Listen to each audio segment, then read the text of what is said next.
कापूस कर्णिकर बाबांनी इथे त्यांच्या भाषणात त्यांनी सांगितलं, त्यांनी आशीर्वादही मागितला. कारण आपलं पंथी फार मनातनं प्रार्थना करतात आणि एखाद्यासाठी जर प्रार्थना केली मनाने तर त्याला यशस्वी होण्याशी कोणीच थांबू शकत नाही. आणि माझा या माध्यमातून फडणवीस साहेबांचा आपल्या सर्वांना आशीर्वाद आहे. फडणवीस साहेबांना ठाकरे साहेबांनी म्हटलं की आम्ही नेहमी ज्यावेळेस येतात आम्ही मागत असतो, पण ते दानत त्यांची आहे की तुम्ही जितकेही मागा त्याच्यापेक्षा दुप्पट देण्याची दानत त्यांच्यामध्ये आहे. तुम्ही 10व्या मागा ते दोन्ही हातांनी ते देत असतात, पण आपल्या सर्वांना विनंती आहे की आपल्या दोन्ही हाताचे दोन्ही 10 बोटांनी त्यांना आशीर्वाद द्यावा.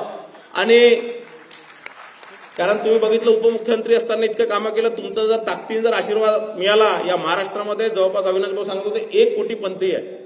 या 1 कोटी लोकांनी जर ताकदीने जर आशीर्वाद दिला तर पुढच्या येणाऱ्या निवडणुकीत त्यांना मुख्यमंत्री बनण्यापासून कोणी थांबू शकत नाही.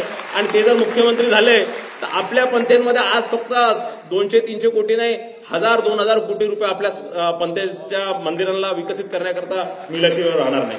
आणि मी कापूस कर्णिकर देश विदेशातील प्रत्येक घडामोडींचे लाईव्ह अपडेट मिळवण्यासाठी आता साम टीव्हीच्या सर्व सोशल मीडिया प्लॅटफॉर्मला लाईक, फॉलो आणि सबस्क्राईब करा. तसंच सर्व नोटिफिकेशनसाठी बेल आयकॉन प्रेस करायला विसरू नका.